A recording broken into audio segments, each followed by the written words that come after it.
Hey, come on in. It's been a while. Hey, thanks for joining us on YouTube. What are you doing here?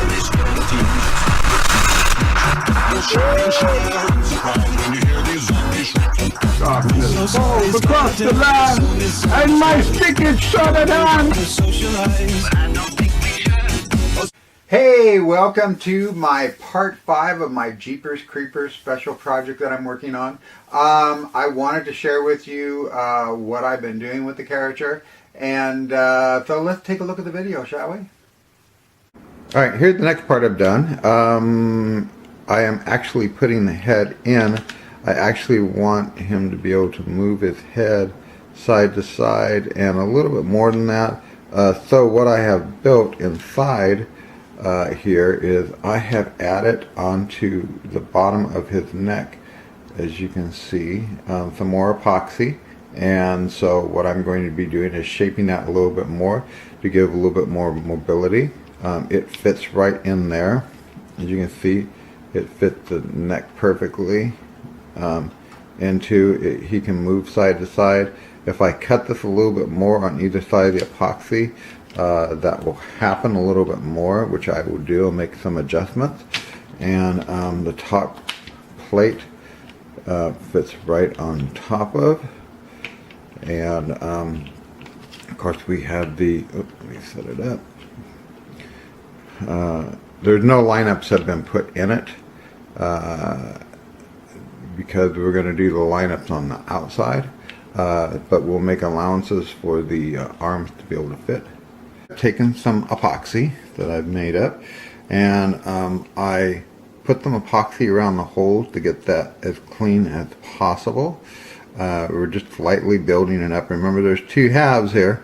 And I filled in a little bit of epoxy on the chest there. That was low, and I've done the hole here. Try to get it as perfect as possible. A little bit up at the top here, starting to build it up just a little bit. And of course a little bit in the back there.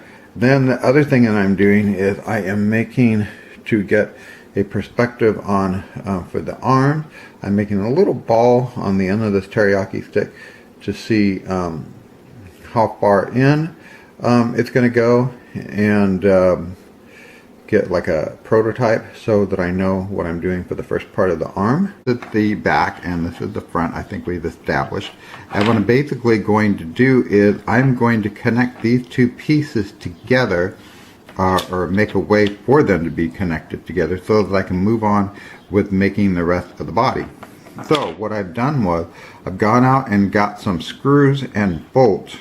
These are actually that of one, how do they call them? 440. They're size number 4, and the 40 thread, and you can see that they're flatheads. And they are machine screws, and 440 nuts that I have.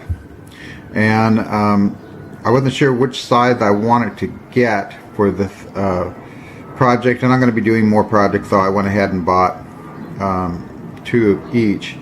And there's a reason for that, and I'll explain that in a minute. Okay, this one is actually 3/8 of an inch long. And this one was at, wait, hold on, was it 3/8? I think, okay, these were 3/8. Okay, these smaller one here was 3/8 of an inch, and this was 1/2 inch.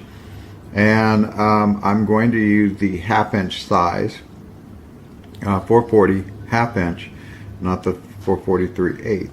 And what I'm basically going to do is, and here's the reason I need at least 2 nuts, is I'm going to be rolling these in a piece of paper, so that the nut fits in them. I'm going to make it a little bit looser than the nut, and then I'm going to be eventually putting that nut in here.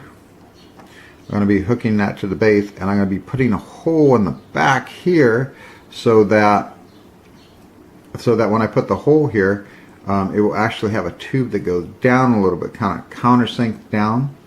so you can make it flush in the back or put a cap over it, so that that screw goes in.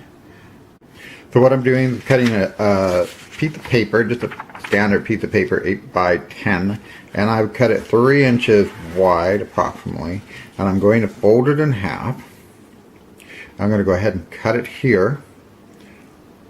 And then what I'm doing is I'm taking my X-Acto knife, and I'm going to use the smoothest edge, not the one that's a little bit rougher. The smoothest side will go in, and I'm going to go ahead and roll this paper along the sides, roll it up. And the reason is this X-Acto knife is pretty much a little bit bigger than the nut itself, and I want that to have a space. Okay, so I rolled it up. You can see it's a little bit off, but that's okay. I put some wood glue on it, and you can see it's a little bit off, but that's okay. I put some wood glue on it and pushed it down, and then I've actually ran my fingernails across all the way, and then I slid it off. I'm going to just have an extra backup, and you wanted to leave it like that for right now, because we're going to put fiberglass resin down inside there. So I'm letting that dry. Let me show you this. So this is the nut that we want to do, and there's the paper, and you can see that it will fit right, if I can see, it'll fit right in there. We have a little bit of a play. You want that because when you put the fiberglass resin on there, you have to be able to put the resin in there, so the screw will still be the nut will still be able to fit in there. Okay, so what I've done is I've taken both those pieces of paper and I have put fiberglass resin down in them. It's a little tacky right now, so I had poured the fiberglass resin on it, and then what I did is I poured it in here and mixed it up, and then I put this teriyaki stick.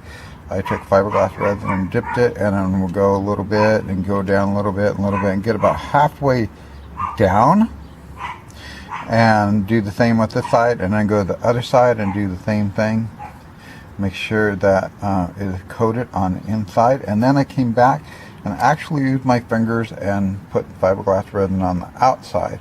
And let these dry, and I'm going to come back and repeat it again to make it even thicker coating on it than it is now, which will make it stronger. Hey, if you like what you saw today, don't forget to like and subscribe and all that jazz. And if you want to comment or have any questions or anything, you can leave that in the comment below. And once again, thanks so much for tuning in today. So long, everybody. Bye.